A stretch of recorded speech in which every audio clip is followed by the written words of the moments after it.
So I thought about exactly what I want to do for the future of this channel, and since I play so many gacha games, I thought it made the most sense to just cover all of those games and other games on this channel, to just do a sort of news variety on gacha games entirely. And we'll start with the notable release of Anchor Panic, a 3D turn-based gacha game that released September 12th at the time of you watching this video.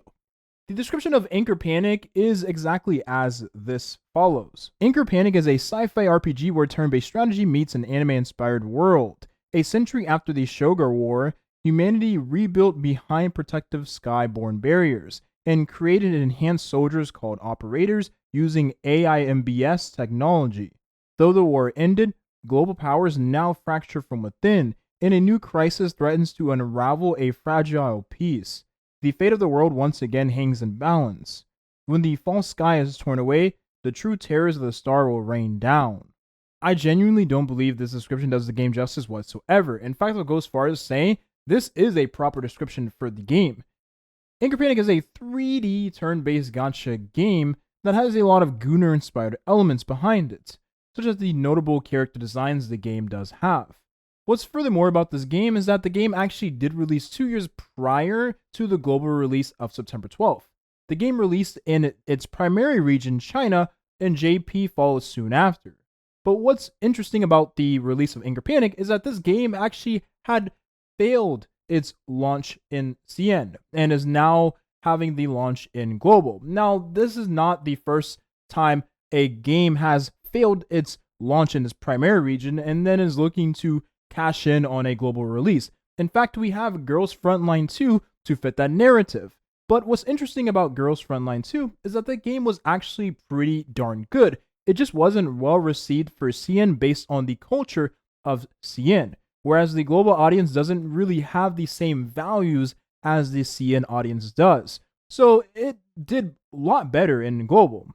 Whereas Anchor Panic doesn't necessarily have any sort of difference in values for the CN version and then the global version. Everyone just plays the game as it is. And we'll have to wait and see how this game does turn out. I personally am not playing this game, and I don't plan on playing this game.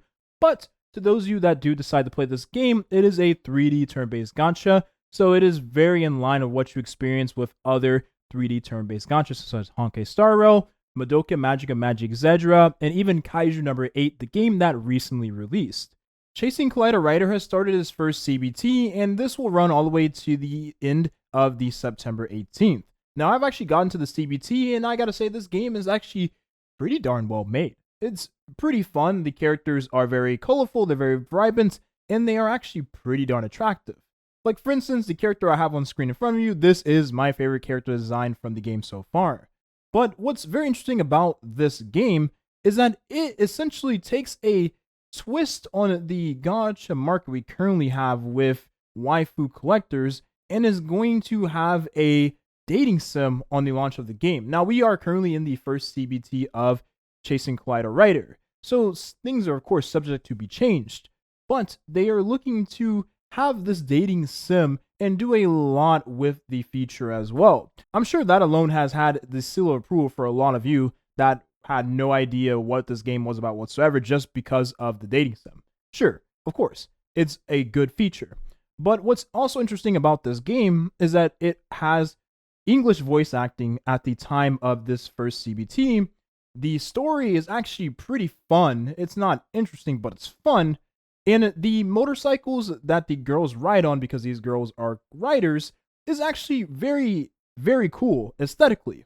So what exactly is Chasing Kaleidorider? Because I didn't really give a good description of the game. Chasing Kaleidorider is a refreshing writer girl Doki Doki RPG.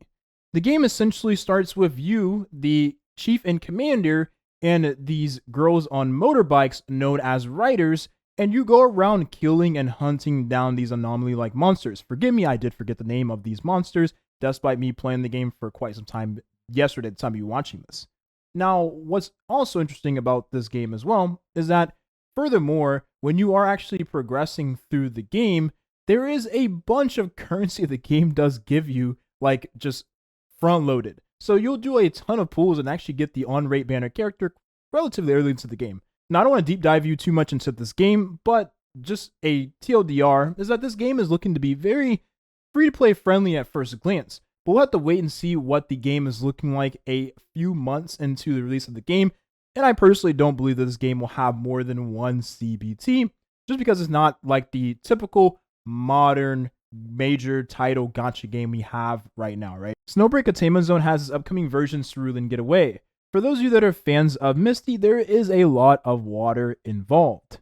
Now, their summary of this upcoming version is exactly as follows. Scorching heat in white sands, volleyball soaring in blazing arcs, running, jumping, surfboard skimming the rolling waves. The girl's laughter mingles with the salty sea breeze. A holiday romance of sunshine, surf, and sweet rendezvous. This is Snowbreak Attainment Zone 2025 Summer Update, so expect to see a lot of bikinis and swimsuits for your beloved girls for those of you that are familiar with the game. This is the one thing that Snowbreak Attainment Zone has been consistent with ever since its turnaround in, I believe it was, patch 1.4. Now, alongside this version reveal, CSUN Games has released a 7-minute ASMR video featuring a private getaway session with Fenny. At this point, she is the mascot of the game. Now, for obvious reasons, I can't play this full video on camera, but I can at least include a little snippet.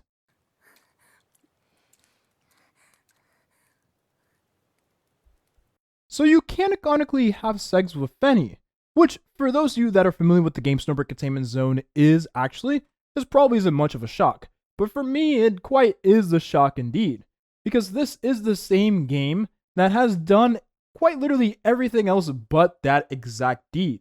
And it took them this long, 2+ years, to implement this. Obviously it's not in the game, but for them to implement this some way, shape, or form within the community itself. I am surprised it took this long, but maybe I shouldn't be that surprised considering that this game does originate from CN, which, if those of you that are familiar with the law surrounding CN in terms of pornography, it makes a ton of sense as to why this hasn't been released sooner. Because Snowbreak Attainment Zone has always been known to be the CN game that is skirting around the edges of, wow, we might actually get censored or we might not get censored. They're doing everything they can to push the boundaries of that censorship limit. And you know what? I'm all for it. I believe that this game does the Gooner activities the best of any gacha game right now in the market. This version is an overall W for Snowbreak existing and returning fans. So honestly, look forward to this version as it drops. I sure as heck will. I'm the biggest Cirrus fan, so of course I'll enjoy this update. Also, I do want to mention the gameplay for the two characters being brought up into this version genuinely looks like a step up with cool summer mechanics and effects, while also having a bit of aerial gameplay in the mix. Cirrus will also be given for free, so that's another W for Snow Peak fans. If you thought the W's in for Snowbreak Attainment Zone right there, you are sorely mistaken, because Snowbreak Attainment Zone is now bringing back English voice acting for the various and beloved characters of the game and all of the story content. It is now also implementing Korean voices as well, and you can continue using the JP voices if you choose to do so. Here's a statement from lead producer Chong Chong surrounding this implementation of the Korean voices and now bringing back global English voice acting to the players. Hi everyone. We know many of you have been looking forward to more language options for voiceovers. In the upcoming Cerulean Getaway updates, we're excited to bring English and Korean voiceovers, along with localized text. We'll keep working hard to make them even better, and we hope you enjoy all the new content in this update. Let's give a round of applause for Chong Chong. In all honesty, this is a huge W for Snowbreak Attainment Zone fans, and honestly, I do believe that this is a huge W for the devs as well, and it lets us know that the devs are in a good financial position, or at least a good enough financial position to be able to bring back and afford English voice acting and now implement Korean voice acting, which isn't cheap to say the least, especially considering if you know how popular Korean just anything is nowadays. Now, what is not shocking is that Snowbreak has been making more money than it used to make back in the day, and this is taken into consideration that the game did change its sort of direction in terms of the audience it was appealing to. Before, it was just looking to be a 3D shooter gacha game, but now it's a 3D Gooner shooter gacha game, which take into consideration that we now have this little seggs scene with Fenny in the 7-minute video, the game has come quite a far long way indeed. But I'm happy to see that Snowbreak is doing much better financially, and I wish nothing but the best for this game. This game is genuinely extremely fun and very, very nice of a product for its players. Star Savior has had its region-exclusive CBT wrap up in July. Now, the results of the CBT I'll get into in just a moment, but what exactly is Star Savior? Coming from the Counterside devs, with investments received from Smilegate, of notoriously known 2D turn-based gacha, is a game that players lead waifus on a journey to prevent destruction from void beings. The game involves training companions in turn-based combat and experiencing story events that mirror previous destruction events. While there isn't much known about the game aside from the various character descriptions and character designs that are constantly posted on the various social media pages of the official game, there was a live stream that did reveal some of the coming features and quality of lives being added to the game after the last region exclusive CBT in July. Here are some of the features and quality of lives that the game Star Savior is going to have in its upcoming next CBT or inevitable release of the game, depending on which one comes first. Character modeling improvements, enhancements to the quality of the animations, better device optimization, improved anti-aliasing effects that basically make the game look less pixelated, extra moment, whatever this means, improvements to the auto features, and other various features of the game that I honestly have zero clue about until the game gets revealed. I think this game looks rather interesting as someone as a fan of turn-based gachas, so I definitely will look to get into the inevitable global release myself. Honkai Star has revealed their upcoming version in their dev live stream. Version 3.6 is going to feature Evernight, a newer version of March 7th, and Permancer Ture, a new version of Den Heng. Now, what's very interesting about this upcoming version is that Permancer Ture, the new version of Den Heng, will be completely given away to the player for free. So all you have to do is log in at the arrival of Permancer Ture's banner, which is in the second phase of 3.6, and you'll receive this competitive to Aventurine defensive option that is of the imaginary element completely free. Now, this isn't the first time Honkai Star has given away a free character. In fact, this is the second time. And what's funny enough is that the first character Honkai Star did give away for free was an imaginary character that was also male.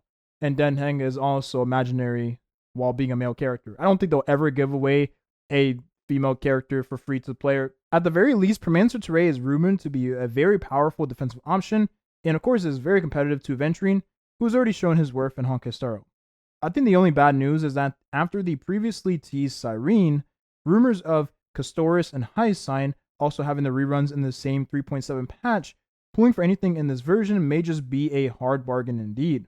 But I'm sure Hoyoverse already knows this. Bear in mind that the upcoming new planets for the 4.0 version is on the horizon, so just be a little careful when it comes to pulling in Honkai Star as of right now, because what comes with a new planet is not only a meta shift, but also a mechanic shift, because with the 3.0 update and the Emphorius region, we did receive a summon mechanic and a gameplay centered around member sprites. There's no telling what we'll have with the 4.0 updates, so I would just be a little careful. But aside from that, have fun and enjoy pulling in Honkai Star. I sure as well will, because I have 4 characters to pull in 3.7. Wish me luck. A little bit of weird news, but Blue Protocol, now known as Star Resonance, will officially launch its CN server on the 23rd of October.